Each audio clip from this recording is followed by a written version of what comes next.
98.4 FM usikhumbule ephakameni isikhathi ke manje sithi 5 minutes past 5 sisehoreni lokugcina la sikhona Thabo kaSambothi ngihamba naye umshumayeli usibise hayi ngiyabona bavukile abantu nampo obabuhlongwane bakhona la ku WhatsApp ngababona ubabuthwala nabo bakhona hayi bakhona na ku Facebook khona bakhona mase kushaya nje isikhathi kahle sizokwazi ukuthi siyifunde yonke imiyalezo kodwa kwamanje sizaqhubeka nayo indaba ya isihloko sethu lesi sanamhlanje isihloko sethu siphethe umshumayeli ifagugu lethu sikhuluma ngefagugu lethu namhlanje ku October umshumayeli usho njalo impela iposter ibhaliwe nje ipost ithi lapha ifagugu lethu ibhalwe kanjalo ipost yanamhlanje siyabonga mshumayeli hayi asiqhubeke Sambothi mfowethu ngiyathanda ukudlula lapha ya encwadini kaHezekiya 37 1 to 14 la ekhuluma khona uJehova noHezekiya emthuma ethi uyabusa uma ebona amathambo egcwele isigodi lamathambo azangaphila Hezekiya Hezekiya wakhuluma ke yena indaba enye engangeke ngiyikhulume mina ngangizothi mina ngeke aphila ekhombisa ukukhalipha nokumazi ekhombisa ukuba namehlo neindlebe zokubona ngokuhlukana kwento ayibukayo ayibuke ngenye indlela wangasebenzisa ukuhlanipha kwasemhlabeni ukuthi hayi ayikho lento impendulo yakhe nje yakhuluma nje yathi wena Nkosi wazi ngoba indaba ilapho la ikhona thina sazi yonke into ayikho lokho sanqabela nesilo ukuthi siyofunda sathi hawu ubukhosi bethu buyodlala umuntu ngoba saba nendlela eyodwa yokubuka yena wabuka kabili wabuka ngokwethu wayesebuka ngokwasezulwini hawu indaba enkulu nokuzwa wazwa ngenye indlela nokubona wabona ngenye indlela kwahlukana lokho kubona ayefisa ukuthi izwe lakhe libone ngakho naye la bamenqabela ukuthi abone ngakho uNkulunkulu wayeseyama wasiyakumisa lamathamba ngaphila uwe Nkosi wazi uthi ke uma esephilile lamathambo eseminye inyawo sawo uthi sizwe lesesikhulu sakwaIsrayeli lesi sizwe ke uBhombela ethanda ukuthi sivuke isizwe samakhosi amadala ayelwa izimpi ngenhlobo zawo aqhwagwa izwe lawo uShembe wayefisa ukuthi lamakhosi avuke alwele izwe lawo njengoba elilwele uShembe wayafika la emhlabeni wengeveza kwakhe isonto wezokwakhe isizwe lesi sizwe samaNazaretha eyinkosi yaso yena njengoba eyinkosi yaso akhe isizwe esasizophila siphilele lelizwe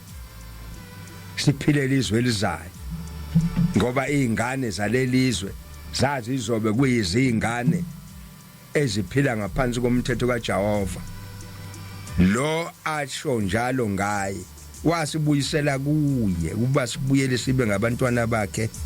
njengoba sasi ngabantwana bakhe kakade sesihlubukile manje uyasibuyisela uShembe kulento sihlubuke kanjani sithe mayifika izinkolo angigxeki sathi khohlwana abantu abadala amadimoni lawo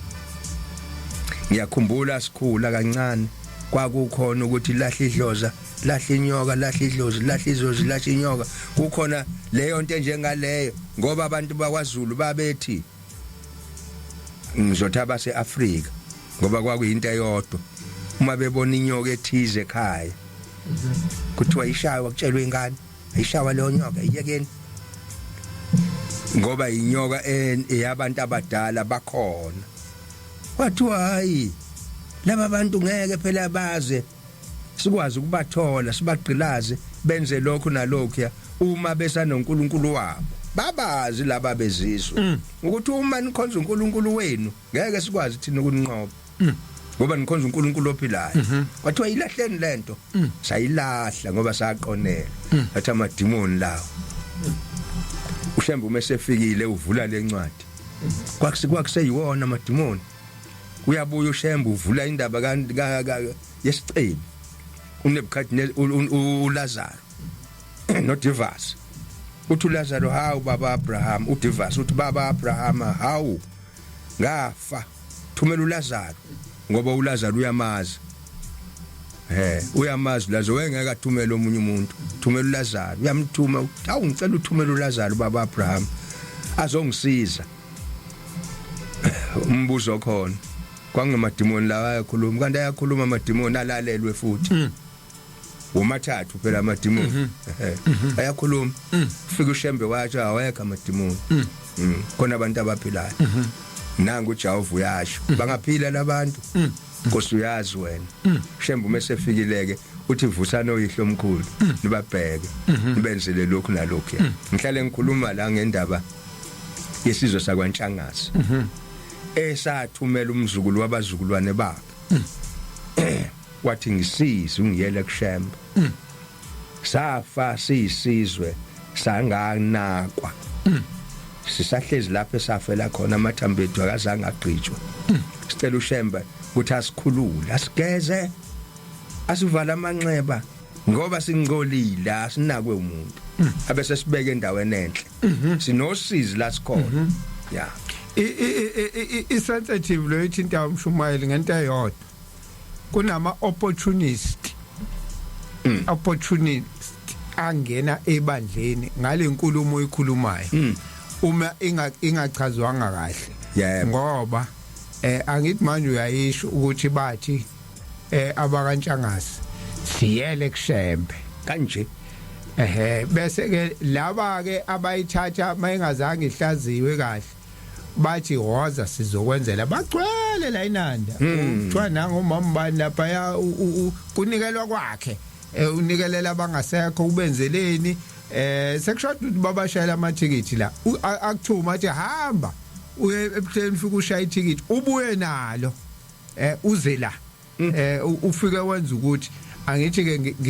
ngizama ukuyihlaziya lento ukuthi noma ikhona kodwa bhasobhani ngoba noma ubungena ngayo uqinise liphela bese ngena ngayo bese nithuma bese iphindi lahleka yonke lento ushemba ayifundisa futhi ngoba sebefike bave banabo angithi isho njalo inkosi ilanga ithi nimwele igade neBhayibheli leli ngoba noSathane yasho kakhulu yathi ningalifunde kakhulu lizonihlubula abahlubukile nje ngoba uyavula zona lezi incwadi uzozwa wena omubu uhlaliphe kaphi uzozwa wena uyifunda lencwadi naye bese ayithatha kodwa bese efundela ukuthi alanda ama customers la kuyena noma kanjani kodwa manje uyibeka kahle ukuthi cha hamba uye lapha kushembe kanje ufike ubanikelele wenze kanje uzokuhlahlela indlela futhi washo njalo uzokuhlahlela indlela kakhulu wathi ke uma esefikile siyatholana naye ngithi mina Ntshangase woza mfowethu asengimkhulekela enkosini uThingo wafika wathi ngithunyiwe ukhokho bami hawu kanti ukhuluma into yamanje 2008 manga ukhuluma into yamanje 2008 yenkosi ilanga mhlambe uthi ke manje uthi bathini labuza uThingo bathini Ntshangase uthi ukhokho wawokhokho ungithumile uthi kade ekhuluma nokhokho bami yena ungaphambili wabo uthi ngumzukulu wokhokho bakhe uthi ngiyele kushembe ufike unikelele isizwe sihlezi usizile ngendlela eyisimanga lesi sizwe ke Ezekiel 37 uthi ke manje bathi ke ubanikelele wabanikelela basho bona futhi ukuthi umnikelo ungakanani wathi bathenge ngiyofike ngikhiphele lo mnikelo wawubeka la embengeni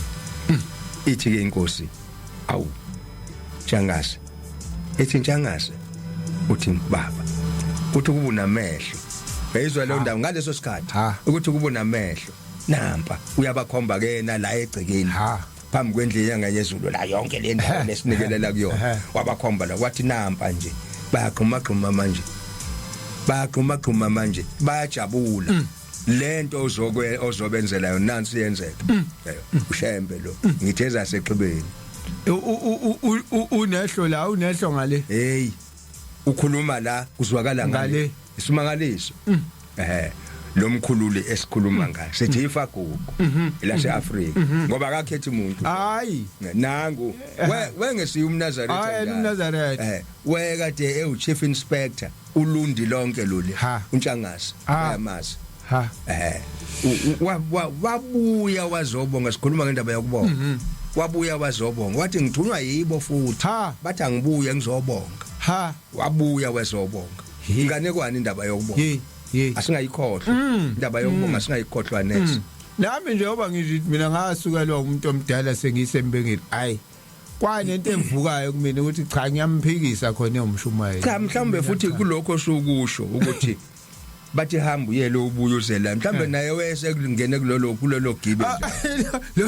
hey lokuthi cha bo wena wazonikelela kasetshenzwa yazi uqinisa kwase kungiqala kwayo lento ngenzeka othi mawufika bese unikezwe inamba kuthiwa qala la noma hamba kulela dokodo uzobubuyeka uzobuyeka kwase kungiqala kwayo lento yazi uqinisile ayikho into wonke umuntu oyazi indaba yabalele nongayazi uma efikele kushembe kwanikezwa lokho abekufisa uyebuya azobona akukaze kukhulunywe ukuthola akabuyele kwanye indawo akukaze kwenzeke phela ukube bekunjalo ngabe ngihambile mina umsebenzi ngayo ucela kubona futhi ke ubuyele kubona futhi